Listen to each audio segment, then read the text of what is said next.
Hey guys, hope you're doing great and enjoying your evening or your day or weekend or weekday, depending on the date and time that you see this. It's Elias, and I'm bringing you day 27 of the 75 hard, at least my journey anyway. And so after 27 days, one more day to get that 4-week marker. Pretty excited to get there and feeling really good overall. I actually did a recovery run today outside for my outdoor workout and just finished lifting some weights. I actually just kind of finished. It's about 11 o'clock. I met with some friends this evening and had a coffee, had an espresso, and so had a bit of a jolt of energy. So I decided to, you know what, instead of going for a walk, I think I want to go and lift some weights. And so I ended up actually doing a pretty decent workout. And looking forward to sharing that with you. And so, yeah, I mean, honestly, it's just a cliche. It almost feels like you just want to be continuously checking off the boxes, being mindful of your schedule.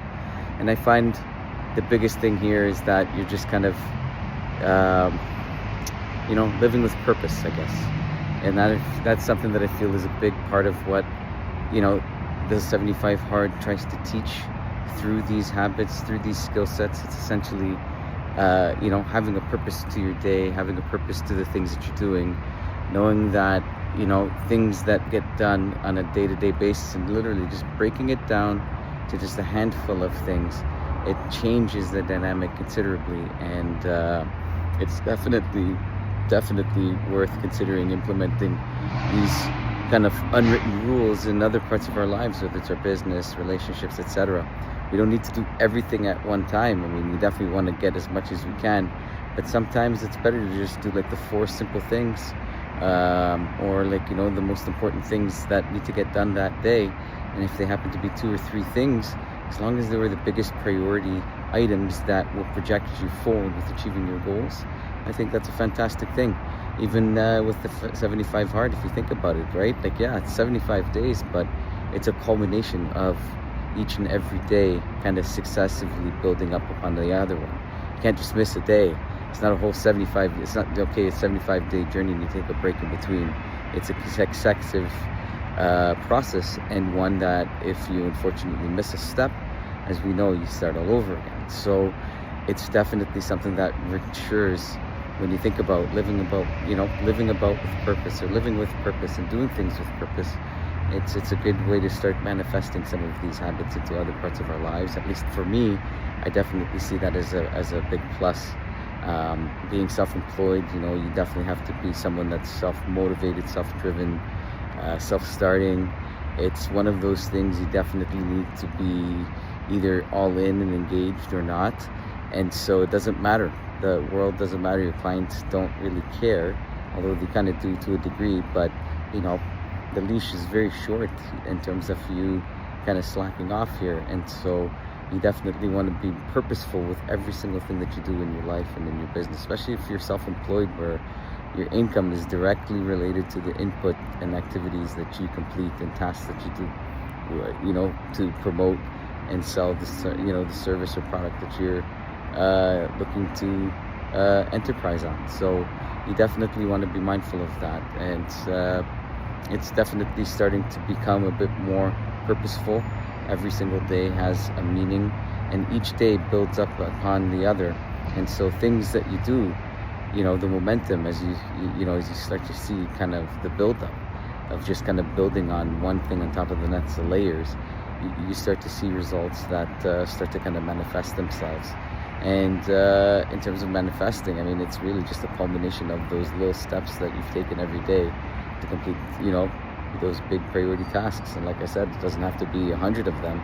If they're just 4 tasks, 4 major tasks that, that if they were completed today, being whatever today is, it would mean that you would be, ahead, or it would put you in a position to now progress and take another step forward in professional, personal life.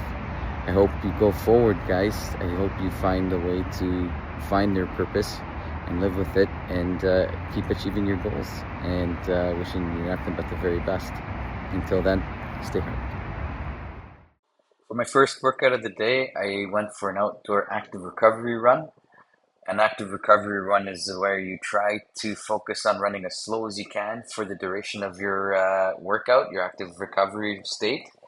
I went along the waterfront and through Trillium Park in the downtown Toronto area. It's beautiful, beautiful morning, and just love the scenery. It's very peaceful and it's nice to be by the water. It just makes it that much more serene and relaxing as well.